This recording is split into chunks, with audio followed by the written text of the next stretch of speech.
जय हिंद मित्रांनो. तर आणखी एका जिल्ह्याची कंपीकृत आरक्षणासहित आपल्यासमोर माहिती आलेली आहे. तर तो जिल्हा आहे नागपूर जिल्हा ग्रामीण. तर या नागपूर जिल्हा ग्रामीणची आपल्याकडे कंपीकृत आरक्षणासहित जाहिरात आलेली आहे. तर ती सविस्तरपणे आपण बघण्याचा प्रयत्न करू. सोबतच व्हिडिओला स्किप न करता चॅनलला सबस्क्राईब करून घ्या, जेणेकरून मी समोर पण अशाच ज्या ऍड येत राहतील तर मी तुमच्यापर्यंत पोहोचत राहील.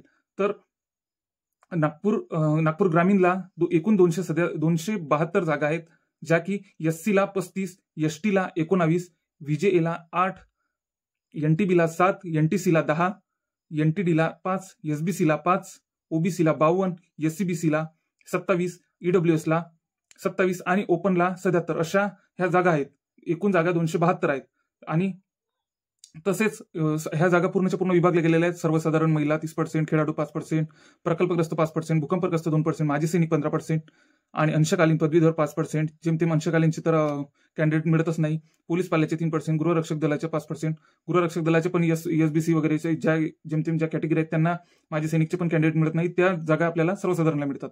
तर हा जिल्हा कोणत्या कॅटेगरीसाठी बेस्ट असेल तर मी समोरच्या व्हिडिओमध्ये म्हणजे नेक्स्ट व्हिडिओमध्ये तुम्हाला सांगणारच आहे. त्यामुळे आपल्या चॅनलला सबस्क्राईब करून ठेवा, जेणेकरून तुम्हाला सर्वच्या सर्व अपडेट्स वेळोवेळी मिळत राहतील. जय हिंद.